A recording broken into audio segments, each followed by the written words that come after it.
Hello दोस्तों, आज की स्टोरी का नाम है टूटे दिल की दास्तां। राहुल और सिया की मुलाकात कॉलेज के पहले दिन हुई थी। नई नई जगह, अनजाने चेहरे और उन सबके बीच जब राहुल की नज़र सिया पर पड़ी तो वक्त जैसे थम गया। सिया की मुस्कान में कोई खास बात थी। राहुल ने उसी पल तय कर लिया कि चाहे कुछ भी हो जाए वो सिया से दोस्ती करके ही रहेगा। धीरे धीरे दोनों की दोस्ती हो गई और फिर जैसे जैसे टाइम बढ़ा दोस्ती और गहरी होती चली गई। लाइब्रेरी में घंटों साथ पढ़ना, कैंटीन में कॉफ़ी पीना, साथ में नोट्स बनाना और एक दूसरे की छोटी छोटी खुशियों में शामिल होना, यही उनकी दुनिया थी। राहुल कब सिया से प्यार करने लगा उसे खुद भी पता नहीं चला। एक दिन उसने हिम्मत जुटाकर अपने दिल की बात कह दी। सिया थोड़ी चुप रही, फिर उसने मुस्कुराकर राहुल का हाथ थामा और कहा, मुझे भी तुमसे प्यार है। उनका रिश्ता किसी खूबसूरत ख्वाब की तरह था। कॉलेज के 4 साल कैसे बीत गए उन्हें पता ही नहीं चला। दोनों ने कई सपने बुन लिए थे। साथ में नौकरी करेंगे, फिर शादी करेंगे और अपनी छोटी सी दुनिया बसाएंगे। कॉलेज खत्म हुआ और दोनों को अलग अलग शहरों में नौकरी मिल गई। दूरियां आ गई मगर दिल अभी भी उतने ही करीब थे।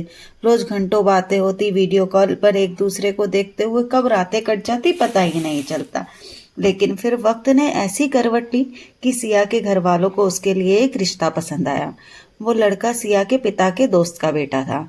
बहुत बड़ा बिजनेसमैन था। सिया के माता पिता इस रिश्ते के लिए बहुत खुश थे। जब सिया ने राहुल को ये बात बताई तो उसका दिल टूट गया। राहुल ने कहा, सिया तुम अपने दिल की सुनो। अगर तुम मुझसे प्यार करती हो तो ये शादी मत करना। सिया जोर जोर से रोने लगी। उसने कहा, मैं तुम्हारे बिना नहीं रह सकती, पर मेरे मम्मी पापा की खुशियाँ भी मेरे लिए उतनी ही ज़रूरी है।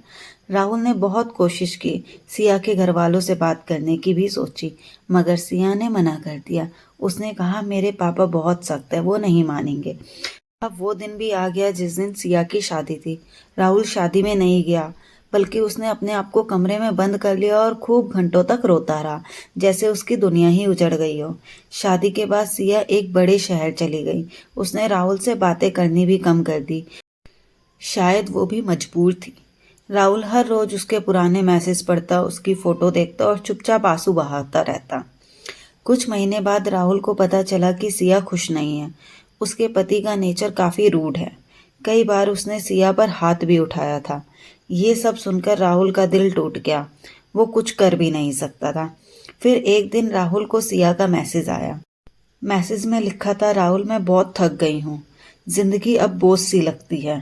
काश मैंने तुम्हारे साथ रहने की हिम्मत कर ली होती।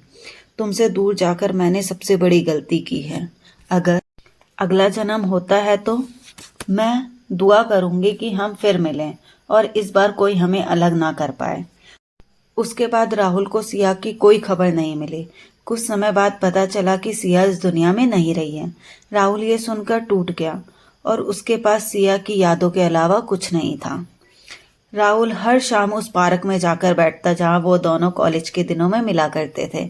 उसे लगता जैसे सिया वहीं कहीं बैठी है और हंस रही है, उससे बातें कर रही है।